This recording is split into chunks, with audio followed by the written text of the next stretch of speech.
Heracles was the son of Zeus, but he was born into the family of a mortal king. When he was still a youth, being overwhelmed by a madness sent upon him by one of the goddesses, he slew the children of his brother Iphicles. Then, coming to know what he had done, sleep and rest went from him. He went to Delphi, to the shrine of Apollo, to be purified of his crime.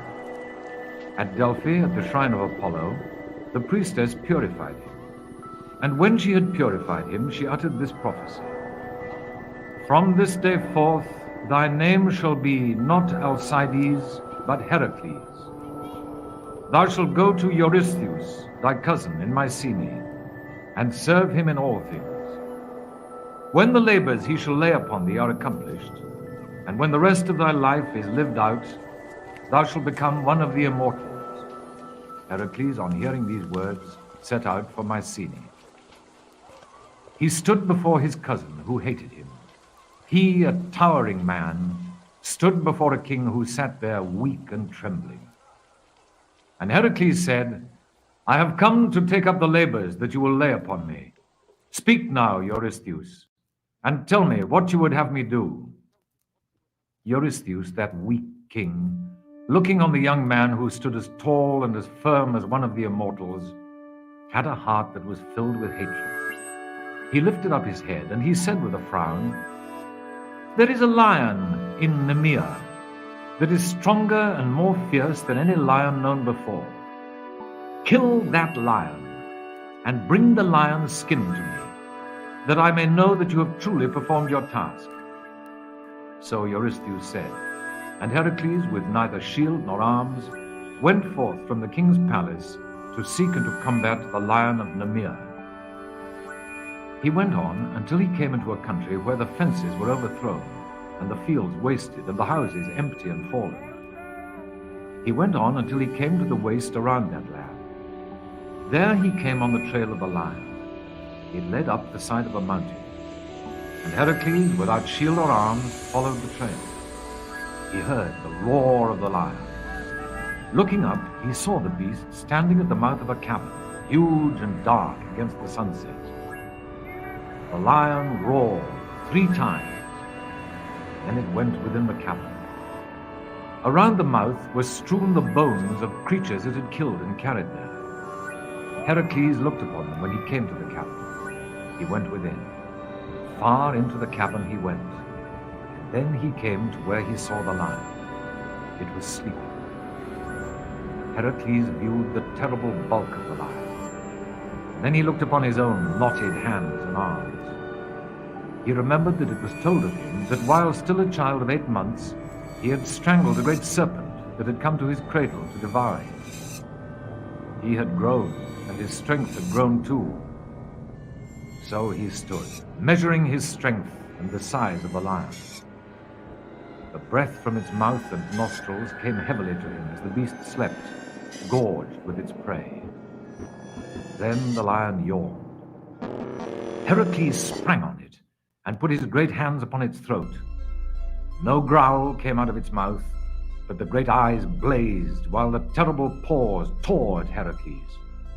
Against the rock, Heracles held the beast. Strongly he held it, choking it through the skin that was almost impenetrable. Terribly the lion struggled, but the strong hands of the hero held around its throat until it struggled no more. Then Heracles stripped off that impenetrable skin from the lion's body. He put it upon himself for a cloak. Then, as he went through the forest, he pulled up a young oak tree and trimmed it and made a club for himself. With the lion's skin over him, that skin that no spear or arrow could pierce, and carrying the club in his hand, he journeyed on until he came to the palace of King Eurystheus. The king, seeing coming toward him a towering man all covered with the hide of a monstrous lion, ran and hid himself in a great jar. He lifted the lid up to ask the servants what was the meaning of this terrible appearance. And the servants told him that it was Heracles, come back with the skin of the lion of Nemea. On hearing this, Eurystheus hid himself again. He would not speak with Heracles, nor have him come near him, so fearful was he. But Heracles was content to be left alone. He sat down in the palace and feasted himself. the servants came to the king. Eurystheus lifted the lid of the jar, and they told him how Heracles was feasting and devouring all the goods in the palace. The king flew into a rage, but still he was fearful of having the hero before him. He issued commands through his heralds, ordering Heracles to go forth at once and perform the second of his tasks. It was to slay the great water snake that made its lair in the swamps of Lerna. Heracles stayed to feast another day, and then with the lion's skin across his shoulders and the great club in his hands, he started off. But this time he did not go alone. The boy Iolaus went with him. Heracles and Iolaus went on until they came to the vast swamp of Lerna. Right in the middle of the swamp was the water snake that was called the Hydra. 9 heads it had, and it raised them up out of the water as the hero and his companion came near. They could not cross the swamp to come to the monster, for man or beast would sink and be lost in it. The Hydra remained in the middle of the swamp, belching mud at the hero and his companion. Then Heracles took up his bow, and he shot flaming arrows at its heads. It grew into such a rage that it came through the swamp to attack him. Heracles swung his club. As the Hydra came near, he knocked head after head off its body. But for every head knocked off, 2 grew upon the Hydra. And as he struggled with the monster, a huge crab came out of the swamp and, gripping Heracles by the foot, tried to draw him in. Then Heracles cried out. The boy Iolaus came. He killed the crab that had come to the Hydra's aid. Then Heracles laid hands upon the Hydra and drew it out of the swamp.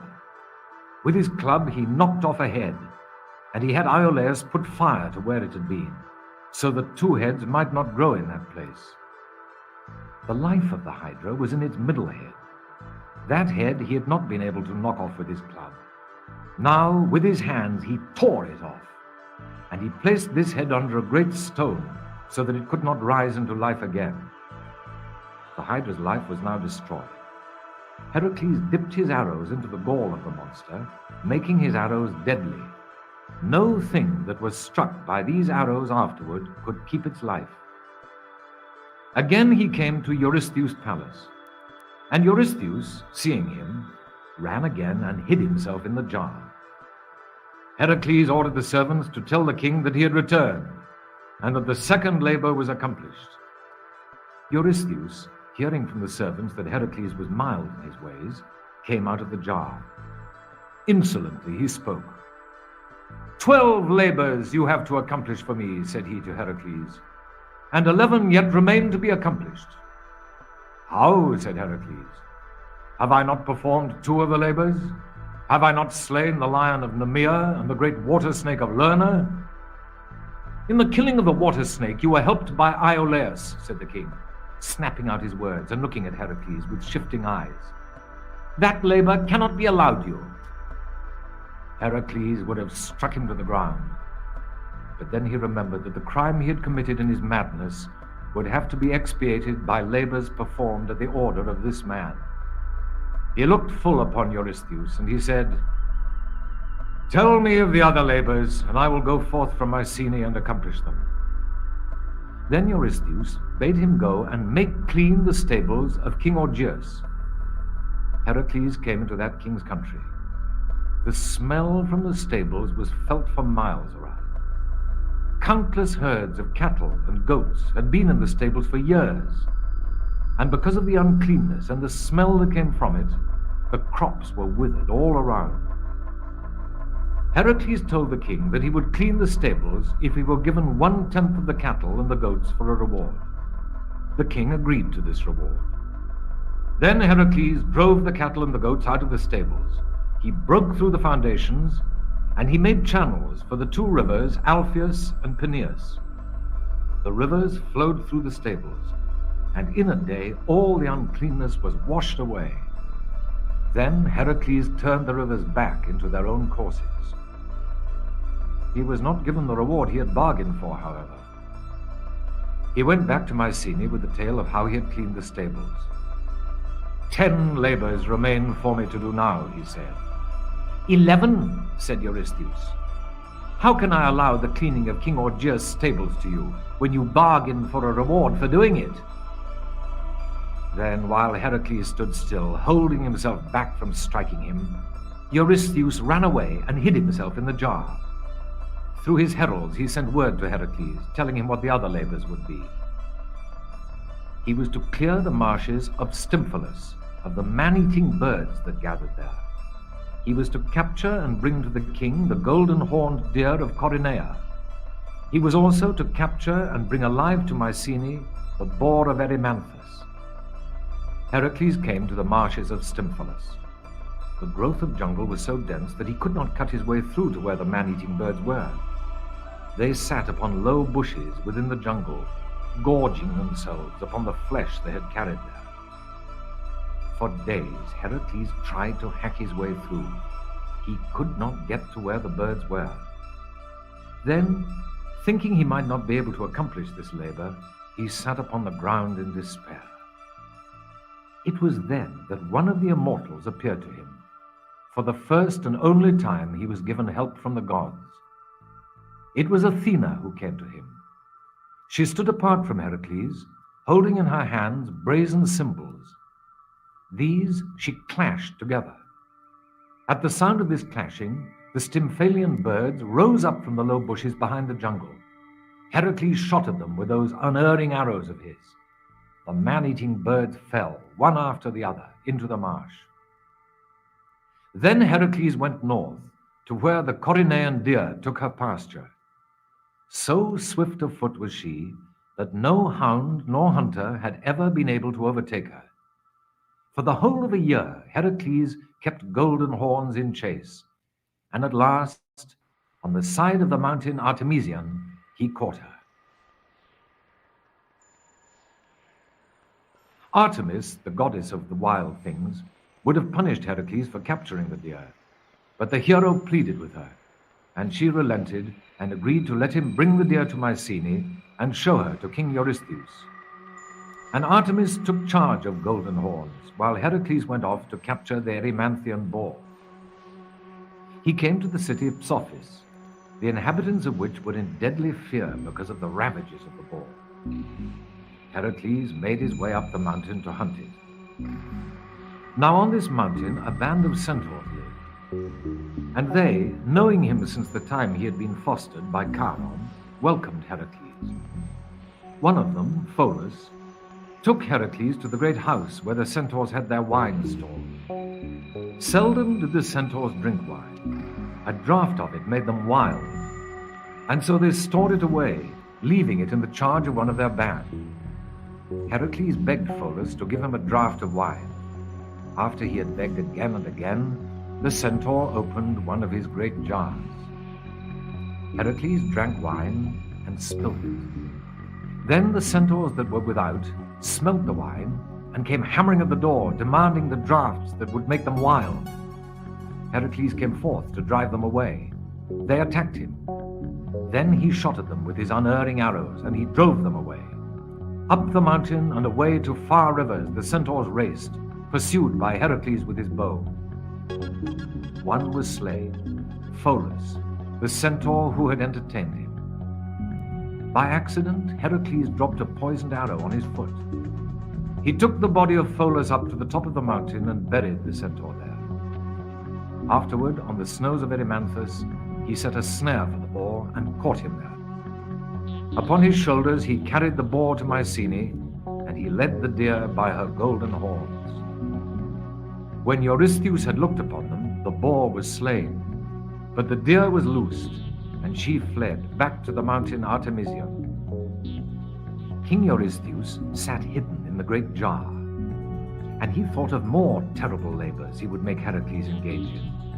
Now he would send him overseas, and make him strive with fierce tribes and more dread monsters. When he had it all thought out, he had Heracles brought before him, and he told him of these other labors. He was to go to savage Thrace, and there destroy the man-eating horses of King Diomedes. Afterward, he was to go amongst the dread women, the Amazons, daughters of Ares, the god of war, and take from their queen Hippolyte the girdle that Ares had given her. Then he was to go to Crete and take from the keeping of King Minos the beautiful bull that Poseidon had given him. Afterward, he was to go to the island of Erythea and take away from Geryoneus the monster that had 3 bodies instead of 1, the herd of red cattle that the 2-headed hound Orpheus kept guard over. Then he was to go to the garden of the Hesperides, and from that garden he was to take the golden apple that Zeus had given to Hera for a marriage gift. Where the garden of Hesperides was, no mortal knew.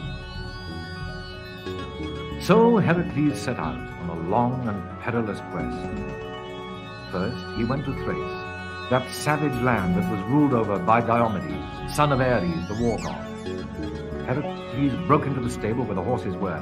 He caught 3 of them by their heads, and although they kicked and bit and trampled, he forced them out of the stable and down to the seashore, where his companion Abderus waited for him. The screams of the fierce horses were heard by the men of Thrace, and they, with their king, came after Heracles. He left the horses in charge of Abderus, while he fought the Thracians and their savage king.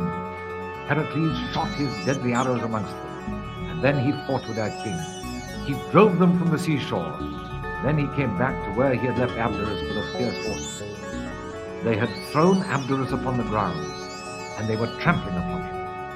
Heracles drew his bow, and he shot the horses with the unerring arrows that were dipped with the gall of the hydra he had slain. Screaming, the horses of King Diomedes raced toward the sea, but one fell, and another fell, and then, as it came to the line of the foam, the third of the fierce horses fell. They were all slain with the unerring arrows.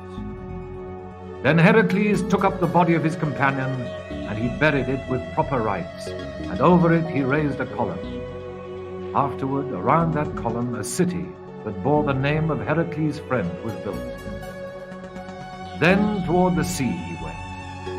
There, where a river flows into the sea, he saw the abodes of the Amazons.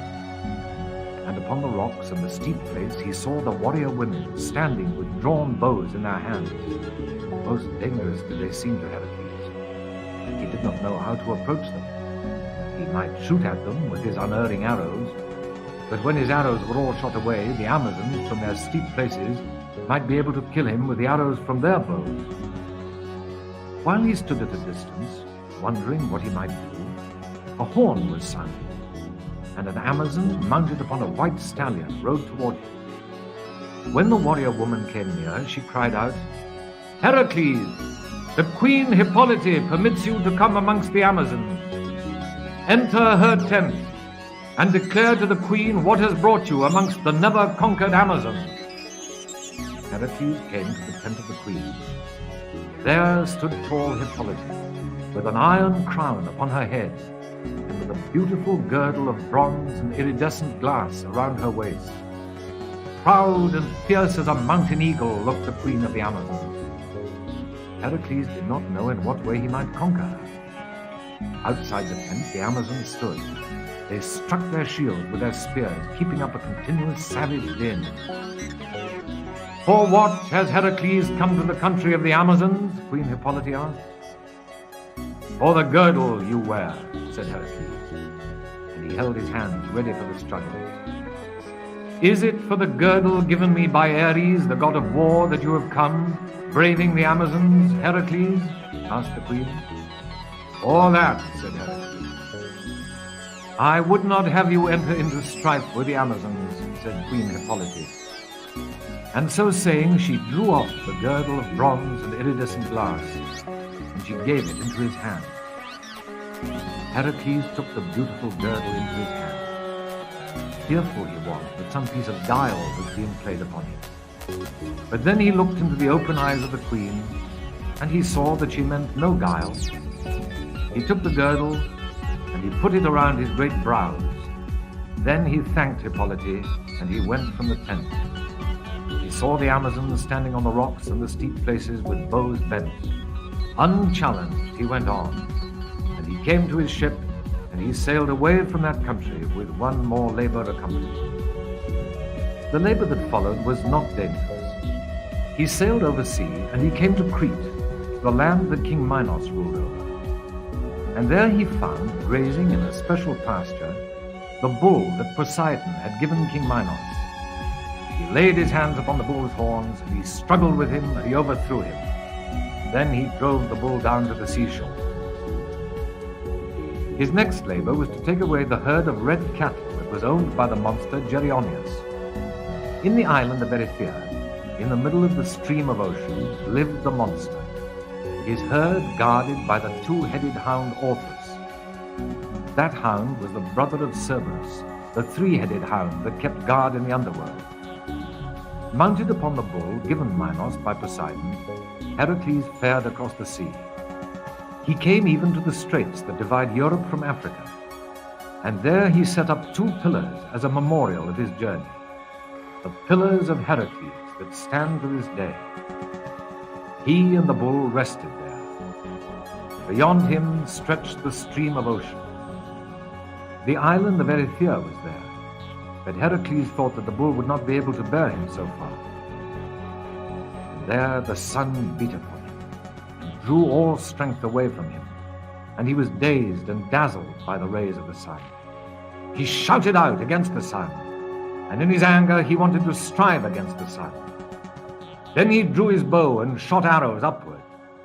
Far, far out of sight the arrows of Heracles went. And the sun god Helios was filled with admiration for Heracles, the man who would attempt the impossible by shooting arrows at him.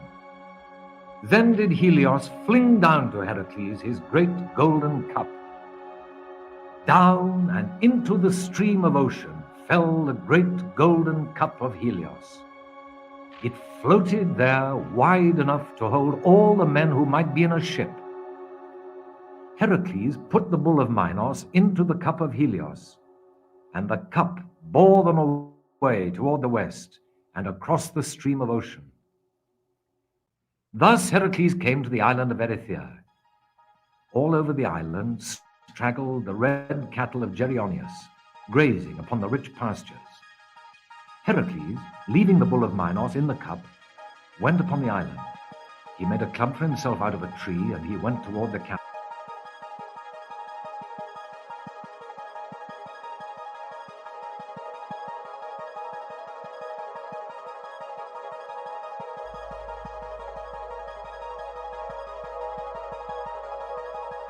His next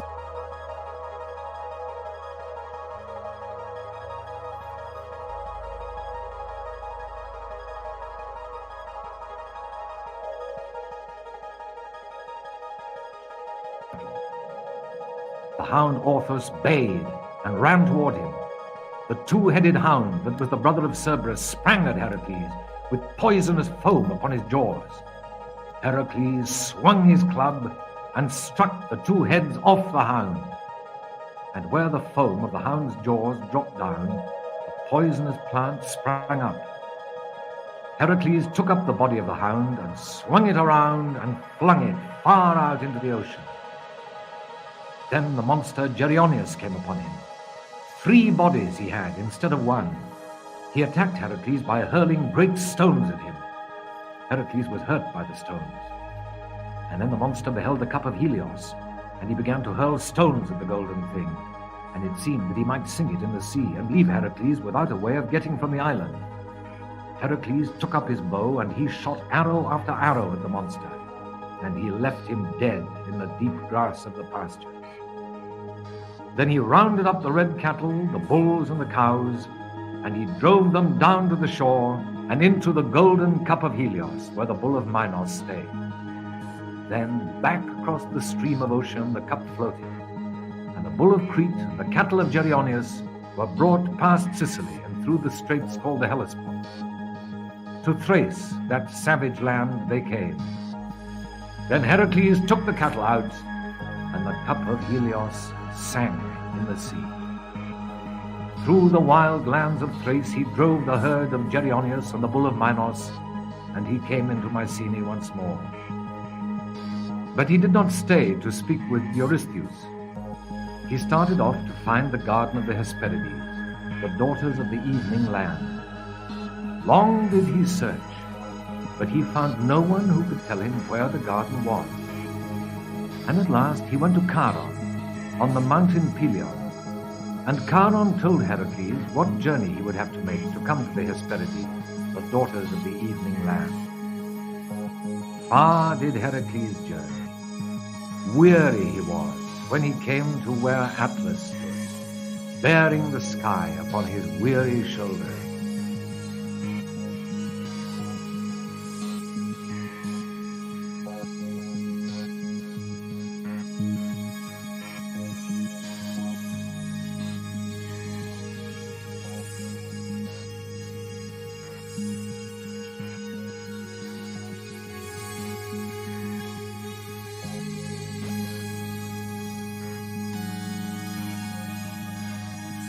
As he came near, he felt an undreamt-of perfume being wafted toward him. So weary was he with his journey and all his toils, that he would fain sink down and dream away in that evening land. But he roused himself, and he journeyed on toward where the perfume came from. Over that place a star seemed always about to rise.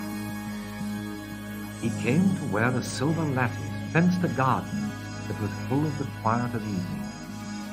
Golden bees hummed through the air, and there was the sound of quiet water. How wild and laborious was the world he had come from, Heracles thought. He felt that it would be hard for him to return to that world. He saw 3 maidens. They stood with wreaths upon their heads and blossoming branches in their hands. When the maidens saw him, they came toward him, crying out, "O man who has come into the garden of the Hesperides, go not near the tree that the sleepless dragon guards." Then they went and stood by the tree as if to keep guard over it. All around were trees that bore flowers and fruit, but this tree had golden apples amongst its bright green leaves. Then he saw the guardian of the tree. Beside its trunk a dragon lay, and as Heracles came near, the dragon showed its glittering scales and its deadly claws. The apples were within reach, but the dragon, with its glittering scales and claws, stood in the way. Heracles shot an arrow. Then a tremor went through Ladon, the sleepless dragon. It screamed, and then lay stark. The maidens cried in their grief. Heracles went to the tree, and he plucked the golden apples, and he put them into the pouch he carried. Down on the ground sank the Hesperides, the daughters of the evening land, and he heard their laments as he went from the enchanted garden they had guarded. Back from the ends of the earth came Heracles, back from the place where Atlas stood holding the sky upon his weary shoulders. He went back through Asia and Libya and Egypt, and he came again to Mycenae and to the palace of Eurystheus. He brought to the king the herd of Geryoneus, he brought to the king the bull of Minos, he brought to the king the girdle of Hippolyte, he brought to the king the golden apples of the Hesperides. And King Eurystheus, with his thin white face, sat upon his royal throne, and he looked over all the wonderful things that the hero had brought him.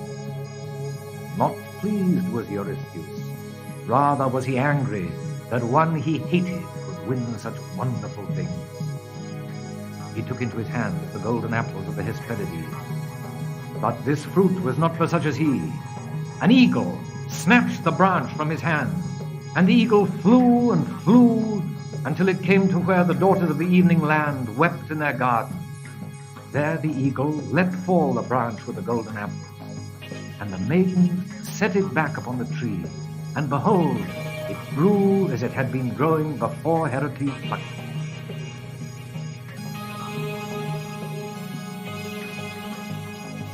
The next day, the heralds of Eurystheus came to Heracles, and they told him of the last labor that he would have to set out to accomplish. This time, he would have to go down into the underworld and bring up from King Aidoneus' realm Cerberus, the 3-headed hound. Heracles put upon him the impenetrable lion skin and set forth once more. This might indeed be the last of his life's labors. Cerberus was not an earthly monster, and he who would struggle with Cerberus in the underworld would have the gods of the dead against him. But Heracles went on. He journeyed to a cave, which was an entrance to the underworld. Far into that dismal cave he went, and then down, until he came to Acheron, that dim river that has beyond it only the people of the dead. Cerberus bayed at him from the place where the dead crossed the river. Knowing that he was no shade, the hound sprang at Heracles, but he could neither bite nor tear through that impenetrable lion skin. Heracles held him by the neck of his middle head, so that Cerberus was neither able to bite, nor tear, nor bellow. Then to the brink of Acheron came Persephone, queen of the underworld. She declared to Heracles that the gods of the dead would not strive against him if he promised to bring Cerberus back to the underworld, carrying the hound downward again as he carried him upward. This Heracles promised. He turned around, and he carried Cerberus, his hands around the monster's neck while foam dripped from his jaws. He carried him on and upward toward the world of men. Out through a cave Heracles came, still carrying Cerberus by the neck of his middle head. To Mycenae the hero went, and men fled before him at the sight of the monster that he carried. On he went toward the king's palace. Eurystheus was seated outside his palace that day, looking at the great jar that he had often hidden in, and thinking to himself that Heracles would never appear to affright him again. Then Heracles appeared. He called to Eurystheus, and when the king looked up, he held the hound toward him. The three heads grinned at Eurystheus. He gave a cry and scrambled into the jar. But before his feet touched the bottom of it, Eurystheus was dead of fear. The jar rolled over, and Heracles looked upon the body that was all twisted with fright. Then he turned around and made his way back to the underworld. On the brink of Acheron, he loosed Cerberus, and the bellow of the three-headed hound was heard again. It was then that Heracles was given arms by the gods, the sword of Hermes, the bow of Apollo, the shield made by Hephaestus. It was then that Heracles joined the Argonauts and journeyed with them to the edge of the Caucasus, where, slaying the vulture that preyed upon Prometheus' liver, he, at the will of Zeus, liberated the Titan. Thereafter Zeus and Prometheus were reconciled, and Zeus, that neither might forget how much the enmity between them had cost gods and men, had a ring made for Prometheus to wear. That ring was made out of the fetter that had been upon him, and in it was set a fragment of the rock that the Titan had been bound to. The Argonauts had now won back to Greece, but before he saw any of them, he had been in Oichalia, and had seen the maiden Iole. The king of Oichalia had offered his daughter Iole in marriage to the hero who would excel himself and his sons in shooting with arrows. Heracles saw Iole, the blue-eyed and childlike maiden, and he longed to take her with him to some place near the garden of the Hesperides. And Iole looked on him, and he knew that she wondered to see him so tall and so strongly knit, even as he wondered to see her so childlike and delicate. Then the contest began. The king and his sons shot wonderfully well, and none of the heroes who stood before Heracles had a chance of winning. Then Heracles shot his arrows. No matter how far away they moved the mark, Heracles struck it and struck the very center of it. The people wondered who this great archer might be, and then a name was guessed at and went around. Heracles. When the king heard the name of Heracles, he would not let him strive in the contest any more. For the maiden Iole would not be given as prize to one who had been mad, and whose madness might afflict him again. So the king said, speaking in judgment in the marketplace, Rage came on Heracles when he heard this judgment given. He would not let his rage master him, lest the madness that was spoken of should come with his rage. So he left the city of Oichalia, declaring to the king and the people that he would return. It was then that, wandering down to Crete, he heard of the Argonauts being near, and afterward he heard of them being in Calydon, hunting the boar that ravaged Aeneas' country. To Calydon Heracles went. The heroes had departed when he came into the country, and all the city was in grief for the deaths of Prince Meleagris and his two uncles. On the steps of the temple where Meleagris and his uncles had been brought, Heracles saw Deianira, Meleagris' sister. She was pale with her grief, this tall woman of the mountains. She looked like a priestess, but also like a woman who could cheer camps of men with her counsel, her bravery, and her good companionship. Her hair was very dark, and she had dark eyes. Straightway she became friends with Heracles, and when they saw each other for a while, they loved each other. And Heracles forgot Iole, the childlike maiden whom he had seen in Oichalia. He made himself a suitor for Deianira, and those who protected her were glad of Heracles' suit. And they told him they would give him the maiden to marry as soon as the mourning for Prince Meleagris and his uncles was over. Heracles stayed in Calydon, happy with Deianira, who had so much beauty, wisdom, and bravery. But then a dreadful thing happened in Calydon. By an accident, while using his strength unthinkingly, Heracles killed a lad who was related to Deianira. He might not marry her now, until he had taken punishment for slaying one who was close to her in blood. As a punishment for the slaying, it was judged that Heracles should be sold into slavery for 3 years. At the end of his 3 years' slavery, he could come back to Calydon and wed Deianira. And so Heracles and Deianira were parted. He was sold as a slave in Lydia. The one who bought him was a woman, a widow, named Omphale. To her house Heracles went, carrying his armor, wearing his lion's skin. And Omphale laughed to see this tall man dressed in a lion's skin coming to her house to do a servant's tasks for her.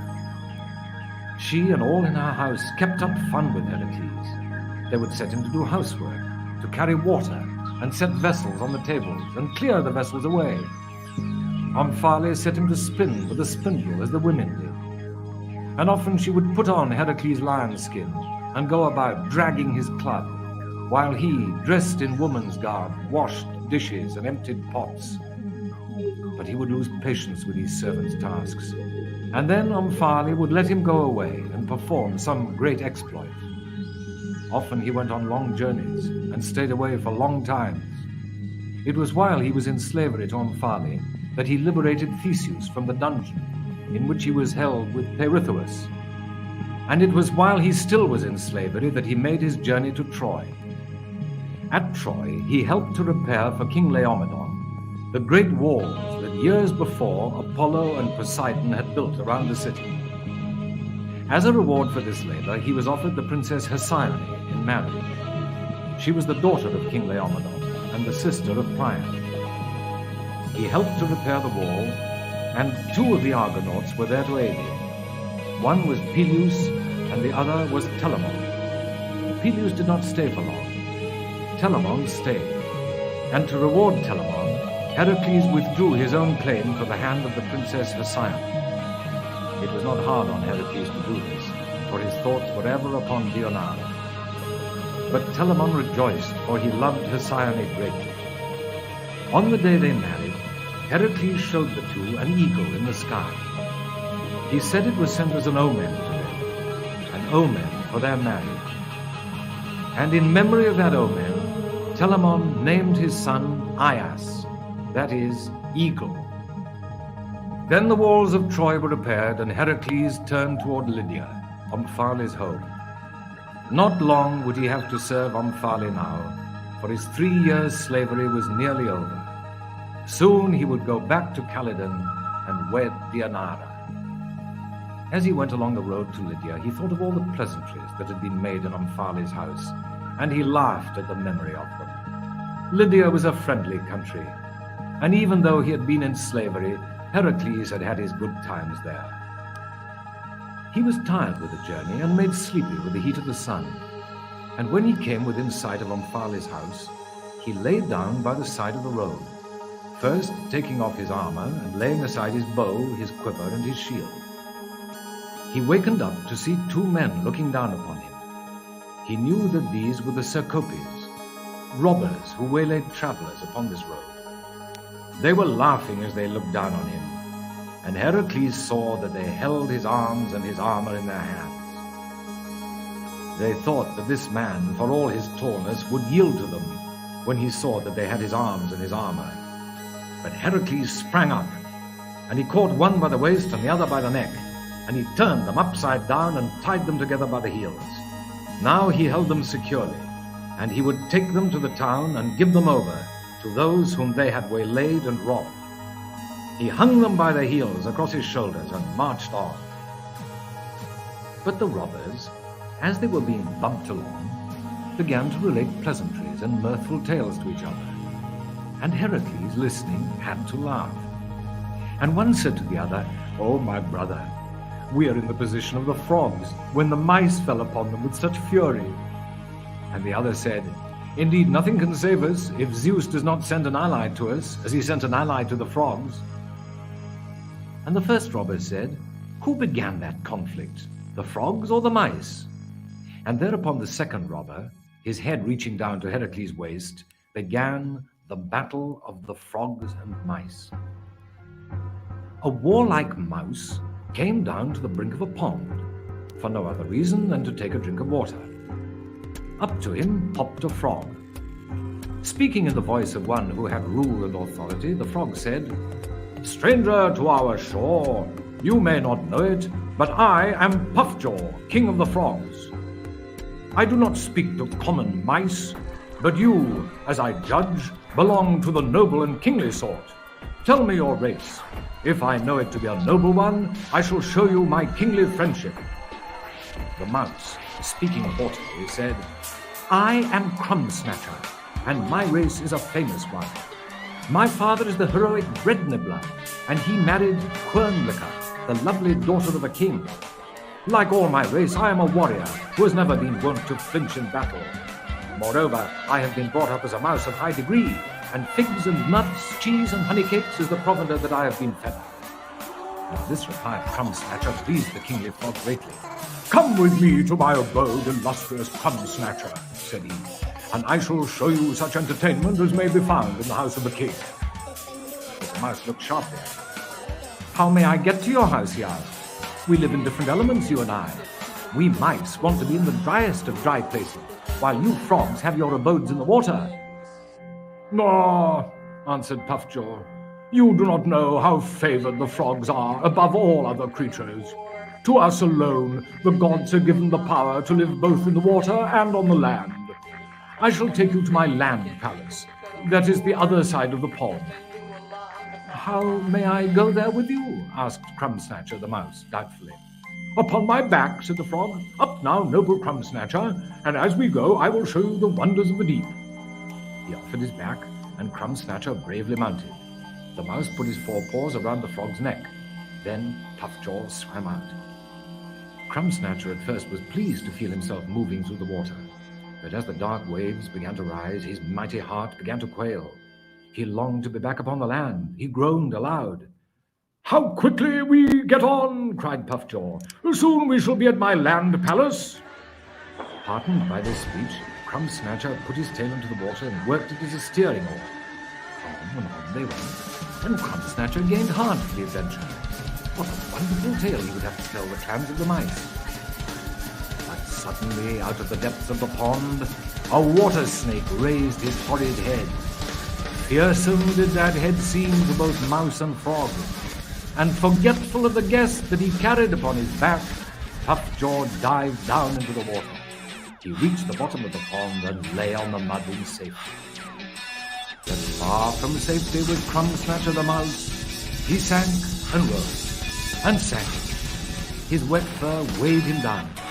But before he sank for the last time, he lifted up his voice and cried out, and his cry was heard at the brink of the pond. "Ah, Puffjaw, treacherous frog!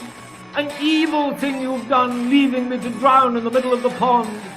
Had you faced me on the land, I should have shown you which of us two is the better warrior. Now I must lose my life in the water. But I tell you, my death shall not go unavenged. The cowardly frogs will be punished for the ill they've done to me, who am the son of the king of the mice." Then Crumb Snatcher sank for the last time. But Lip Platter, who was at the brink of the pond, had heard his words. Straightway this mouse rushed to the hole of Bread Nibbler and told him of the death of his princely son. Bread Nibbler called out the clans of the mice. The warrior mice armed themselves, and this was the grand way of their arming. First the mice put on greaves that covered their forelegs. These they made out of bean shells broken in two. For shield each had a lamp's centerpiece. For spears they had the long bronze needles that they had carried out of the houses of men. So armed and so accoutred, they were ready to war upon the frogs. And Bread Nibbler, their king, shouted to them, "Fall upon the cowardly frogs, and leave not one alive upon the bank of the pond. Henceforth that bank is ours, and ours only. Forward!" On the other side, Puffjaw was urging the frogs to battle. "Let us take our places on the edge of the pond," he said, "and when the mice come amongst us, let each catch hold of one and throw him into the pond. Thus we will get rid of these dry bobs, the mice." The frogs applauded the speech of their king, and straightway they went to their armor and their weapons. Their legs they covered with the leaves of mallow. For breastplates they had the leaves of beets. Cabbage leaves, well cut, made their strong shields. They took their spears from the pond side. Deadly pointed rushes they were, and they placed upon their heads helmets that were empty snail shells. So armed and so accoutred, they were ready to meet the grand attack of the mice. When the robber came to this part of the story, Heracles halted his march, for he was shaking with laughter. The robber stopped in his story. Heracles slapped him on the leg and said, "What more of the heroic exploits of the mice?" The second robber said, "I know no more, but perhaps my brother at the other side of you can tell you of the mighty combat between them and the frogs." Then Heracles shifted the first robber from his back to his front, and the first robber said, "I will tell you what I know about the heroical combat between the frogs and the mice." And thereupon he began. The gnats blew their trumpets. This was the dread signal for war. Bread Nibbler struck the first blow. He fell upon Loudcrier the frog and overthrew him. At this, Loudcrier's friend, Reedy, threw down spear and shield and dived into the water. This seemed to presage victory for the mice. But then Waterlarker, the most warlike of the frogs, took up a great pebble and flung it at Ham Nibbler, who was then pursuing Reedy. Down fell Ham Nibbler, and there was dismay in the ranks of the mice. Then Cabbage Climber, a great-hearted frog, took up a clod of mud and flung it full at a mouse that was coming furiously upon him. That mouse's helmet was knocked off, and his forehead was plastered with a clod of mud, so that he was well-nigh blinded. It was then that victory inclined to the frogs. Bread Nibbler again came into the fray. He rushed furiously upon Puffjaw the king. Leaky, the trusted friend of Puffjaw, opposed Bread Nibbler's onslaught. Mightily he drove his spear at the king of the mice, but the point of the spear broke upon Bread Nibbler's shield, and then Leaky was overthrown. Bread Nibbler came upon Puffjaw, and the two great kings faced each other. The frogs and the mice drew aside, and there was a pause in the combat. Bread Nibbler the mouse struck Puffjaw the frog terribly upon the toes. Puffjaw drew out of the battle. Now all would have been lost for the frogs, had not Zeus, the father of the gods, looked down upon the battle. "Dear, dear," said Zeus, "what can be done to save the frogs? They will surely be annihilated if the charge of yonder mouse is not halted." For the father of the gods, looking down, saw a warrior mouse coming on in the most dreadful onslaught of the whole battle. Slice Snatcher was the name of this warrior. He had come late into the field. He waited to split a chestnut in two and to put the halves upon his paws. Then, furiously dashing amongst the frogs, he cried out that he would not leave the ground until he had destroyed the race, leaving the bank of the pond a playground for the mice and for the mice alone. To stop the charge of Slice Snatcher, there was nothing for Zeus to do but to hurl the thunderbolt that is the terror of gods and men. Frogs and mice were awed by the thunder and the flame, but still the mice, urged on by Slice Snatcher, did not hold back from their onslaught upon the frogs. Now would the frogs have been utterly destroyed, but as they dashed on, the mice encountered a new and a dreadful army. The warriors in these ranks had mailed backs and curving claws. They had bandy legs and long stretching arms. They had eyes that looked behind them. They came on sideways. These were the crabs, creatures until now unknown to the mice. And the crabs had been sent by Zeus to save the race of the frogs from utter destruction. Coming upon the mice, they nipped their paws. The mice turned around, and they nipped their tails. In vain, the boldest of the mice struck at the crabs with their sharpened spears. Not upon the hard shells on the backs of the crabs did the spears of the mice make any dint.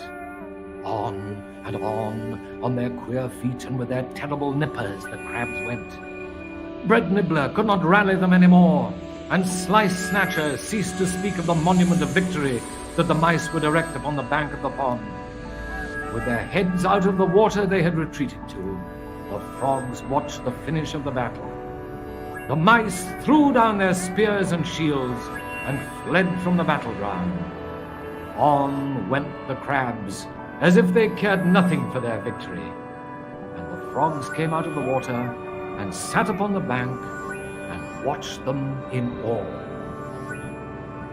Heracles had laughed at the diverting tale that the robbers had told him. He could not bring them then to a place where they would meet with captivity or death. He let them loose upon the highway, and the robbers thanked him with high-flowing speeches, and they declared that if they should ever find him sleeping by the roadway again, they would let him lie. Saying this, they went away, and Heracles, laughing as he thought upon the great exploits of the frogs and mice, went on to Omphale's house. Omphale the widow received him mirthfully, and then set him to do tasks in the kitchen while she sat and talked to him about Troy and the affairs of King Laomedon. And afterward she put on his lion's skin and went about in the courtyard, dragging the heavy club after her.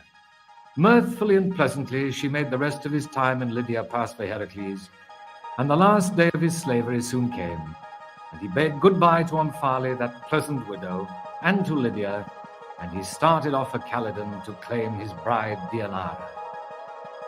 Beautiful indeed Deianira looked now that she had ceased to mourn for her brother, for the laughter that had been under her grief always now flashed out, even when she looked priestess-like and of good counsel. Her dark eyes shone like stars, and her being had the spirit of one who wanders from camp to camp, always greeting friends and leaving friends behind her. Heracles and Deianira wed, and they set out for Tiryns, where a king had left a kingdom to Heracles. They came to the river Evenus. Heracles could have crossed the river by himself, but he could not cross it at the part he came to carrying Deianira. He and she went along the river seeking a ferry that might take them across. They wandered along the side of the river, happy with each other, and they came to a place where they had sight of a centaur. Heracles knew this centaur. He was Nessus, one of the centaurs whom he had chased up the mountain the time when he went to hunt the Erymanthian boar. The centaurs knew him, and Nessus spoke to Heracles as if he had friendship for him. He would, he said, carry Heracles' bride across the river. Then Heracles crossed the river, and he waited on the other side for Nessus and Deianira. Nessus went to another part of the river to make his crossing. Then Heracles, upon the other bank, heard screams, the screams of his wife, Deianira. he saw that the centaur was savagely attacking her. Then Heracles leveled his bow and he shot at Nessus. Arrow after arrow he shot into the centaur's body. Nessus loosed his hold on Deianira, and he lay down on the bank of the river, his life-blood streaming from him. Then Nessus, dying, but with his rage against Heracles unabated, thought of a way by which the hero might be made to suffer for the death he had brought upon him. He called to Deianira, and she, seeing he could do her no more hurt, came close to him. He told her that in repentance for his attack upon her, he would bestow a great gift upon her. She was to gather up some of the blood that flowed from him. His blood, the centaur said, would be a love philtre, and if ever her husband's love for her waned, it would grow fresh again, if she gave to him something from her hands that would have this blood upon it. Deianira, who had heard from Heracles of the wisdom of the centaurs, believed what Nessus told her. She took a phial and let the blood pour into it. Then Nessus plunged into the river and died there, as Heracles came up to where Deianira stood. She did not speak to him about the centaur's words to her, nor did she tell him that she had hidden away the phial that had Nessus' blood in it. They crossed the river at another point, and they came after a time to Tyre, and to the kingdom that had been left to Heracles. There Heracles and Deianira lived, and a son who was named Hylos was born to them. After a time Heracles was led into a war with Eurytus, who was king of Oichalia. Word came to Deianira that Oichalia was taken by Heracles, and that the king and his daughter Iole were held captive. Deianira knew that Heracles had once tried to win this maiden for his wife, and she feared that the sight of Iole would bring his old longing back to him. She thought upon the words that Nessus had said to her, and even as she thought upon them, messengers came from Heracles to ask her to send him a robe, a beautifully woven robe that she had, that he might wear it while making a sacrifice. Deianira took down the robe. Through this robe, she thought, the blood of the centaur could touch Heracles, and his love for her would revive. Thinking this, she poured Nessus' blood over the robe. Heracles was in Oichalia when the messengers returned to him. He took the robe that Deianira sent, and he went to a mountain that overlooked the sea, that he might make the sacrifice there. Iole went with him. Then he put on the robe that Deianira had sent. When it touched his flesh, the robe burst into flame. Heracles tried to tear it off, but deeper and deeper into his flesh the flames went. They burned and burned, and none could quench them. Then Heracles knew that his end was near.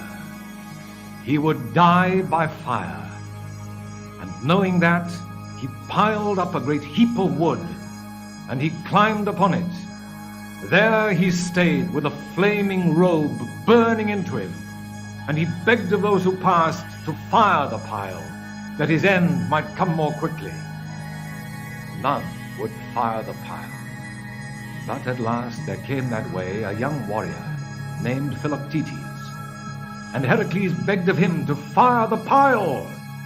Philoctetes, knowing that it was the will of the gods that Heracles should die that way, lighted the pile. For that Heracles bestowed upon him his great bow and his unerring arrows. And it was this bow and these arrows, brought from Philoctetes, that afterward helped to take Priam's city. The pile that Heracles stood upon was fired. High up above the sea the pile burned. All who were near that burning fled, all except Iole, that childlike maiden. She stayed and watched the flames mount up and up. They racked the sky, and the voice of Heracles was heard calling upon Zeus. Then a great chariot came, and Heracles was borne away to Olympus. Thus, after many labors, Heracles passed away, a mortal passing into an immortal being in a great burning high above the sea.